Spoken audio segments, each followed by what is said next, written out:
from the database.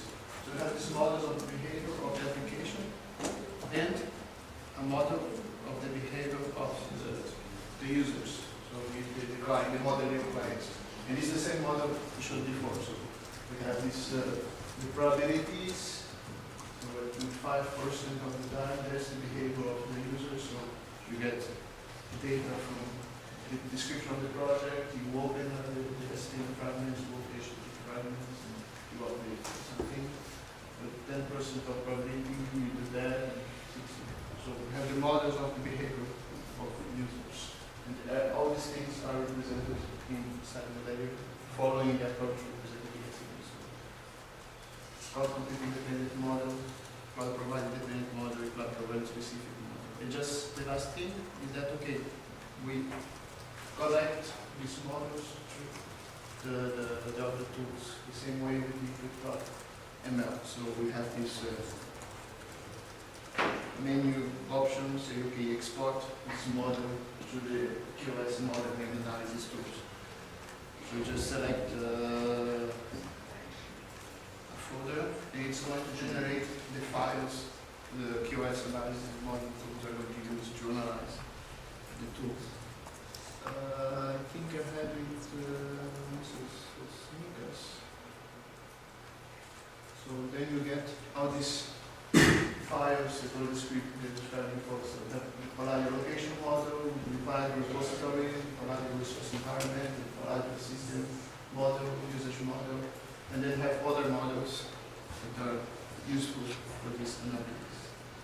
I think it's all I have to say for now. And then after, more things to say.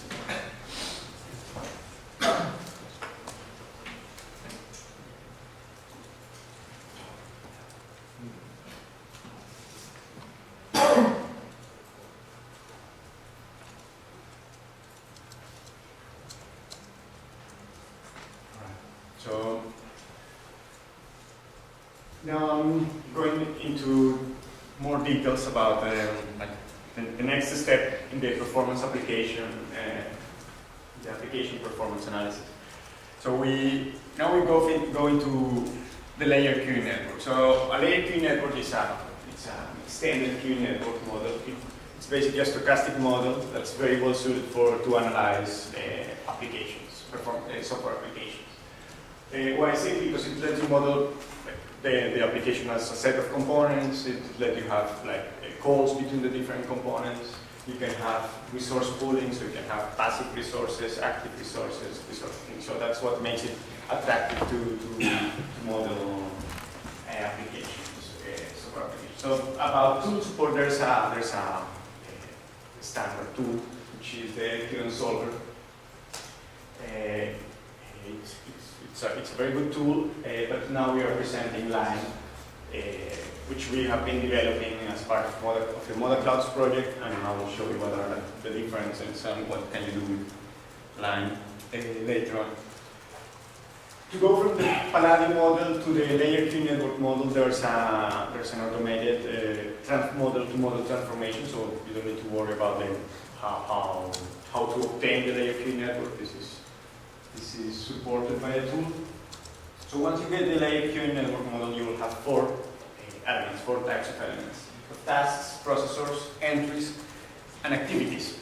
The tasks are actually the software servers. So these are, you can think of them actually as the main component of the model. Right? So you can have things like a multiplicity attribute. Right? So you can have multiple software servers. So, you can define the scheduling policy, so how the requests are processed by each of these tasks. And then there will be a special task that will describe the work. Once you have a task, you deploy it on a processor, which describes the actual hardware resources. So you have similar attributes. So you can also have a different scheduling policy for the processor, right? Like processor sharing, first come first serve. These are it's basically. So here's like an example.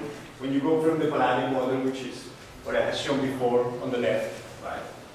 You have this, for each of these set, for each of those services, a task is created when you apply the transformation. So you have a task that describes each of these services.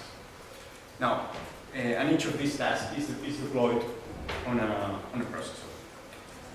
The transformation actually creates, for each of the resources that you define in the Palladium component model, it creates a processor. So there will be a processor and a task, actually. So this will describe the operation of the resource. So it will inherit all the properties of the processor, will be described in this task processor in elements in the layer 3 network. Now, the task is the software server, so it will expose some services. These services are in layer Q network, in the layer Q network model, are entries. And once you call an entry or a service, it will execute as a sequence of activities. So each of these activities is an atomic execution of one of those signatures that I have mentioned before. So there you can have again like internal executions, or you can have calls to external services. And again, you can put them together using like a graph that describes which activities are executed before or after each of the others. So here's an example. You have there's again the same service that I had used before, right? So it was composed of two steps, two main steps. One was an internal call, an internal execution. The second was a call to an external service. So what you see is that service is transformed into this task, and the task exposes a service, which is that entry there, get project data. When you call that service, you will execute the two steps that correspond to the two steps on the right. So there's an internal action that will consume some resources of the processor where this task is deployed, and there will be an external call to another service. So this other service is a different task that exposes an entry, and when you call that entry again, but in this case you have an internal execution that occurs on the processor where that other task is deployed. And there's the special case of the reference task that represents the usage model. So this is the same usage model I had used before. In this case, I have it complete.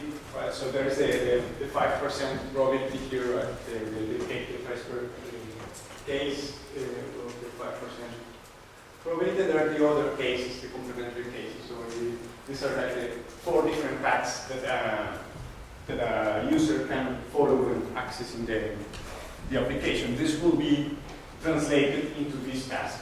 So it has exactly the same information. Right? So it's telling you whenever a user access the application, it starts somewhere over there, then it comes to a branch node, it decides which path to follow. There are 4 different paths. The first one will take you through this sequence of calls, right? And each of the others, it has a single call to each of the services. So you have these 4 options. Once you complete either of those paths, you will go to this stop graph here. And if it's a closed working model, you will have a think tank. After that think tank, you will again call them. You will again follow the same path.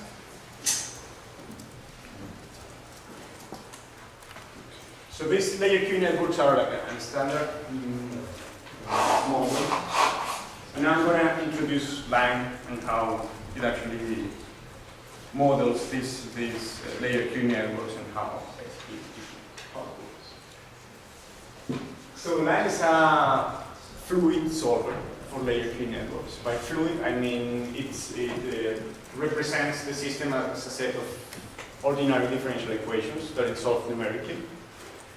And from that solution, it obtains a number of the performance metrics. So the performance predictions that you want are obtained from this solution of that. These differential equations. There are 2 main points about line that are very relevant and are different from the previous from what was existing before. So one is that it lets you compute response time distributions, and this is precisely because of the way it is solved, because of the set of equations that it defines. So it lets you actually compute these response time distributions instead of just response time average. And the second part is that it includes a reliability model. So it has something that we'll introduce later called a random environment that lets you model reliability issues that affect the application.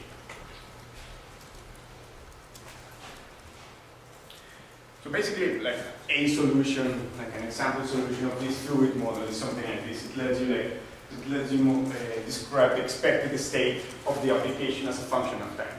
So internally, if you were to go into the guts of the line and plot what's going on in there, you will have something like that where it tells you like, okay, how many requests are in the database server. So there are requests of different class executing there, and you can see as a function of time how they are. There are more of one type than the other, something like that. Just to give you like a test.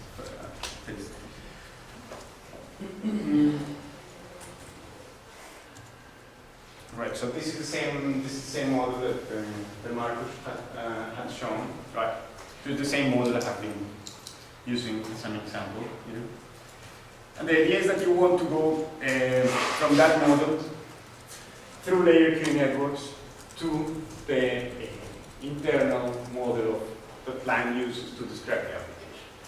So what's going to happen is that each of the resources that you defined, right, there were 4 resources, becomes a station, a processing station in a fluid queue network. That's what's going to happen. So you can have requests of different classes accessing the application, so you can have paths that each of these request classes follow along the resources that you have defined. And these resources are actually the resources where the application is deployed, and the paths that you want to define are actually the paths that a user would follow when executing the application.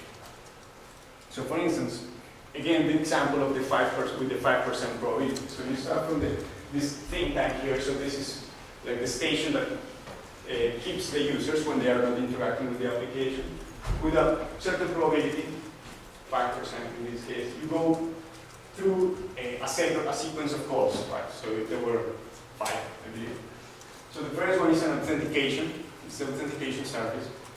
This will take you through the admin server and then through the database server. So basically the model will be built such that you go through these 2 steps. Then you get a get project call, which is again defined at the resource usage model. And you go again through the admin server and then afterwards through the database. Right. So this is a call to a single service, but it will be executed in 2 different resources, simply because it has the internal execution and the call to the external service. So this is all built automatically. Right? So you have this, you have again the get all fragments, you have the same 2 steps, then you get fragment data, again 2 steps, and finally you go to the read-only model, which is executed in a different resource, so it will go to a different location before the user returns to the thing.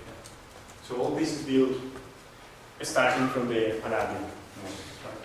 And it reflects both the resources of the application and the usage of the application that you have defined.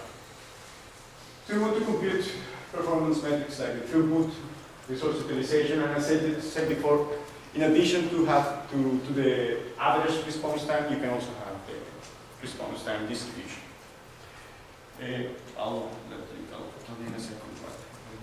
So let me show you how this might work. So here's if you want, there will be after me, Danilo will show you how to include line that as a part of a more sophisticated tool, let's say, that has this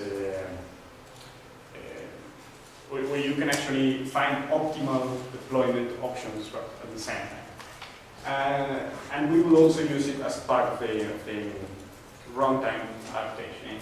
But if you wanted to use it, if you want to use it as a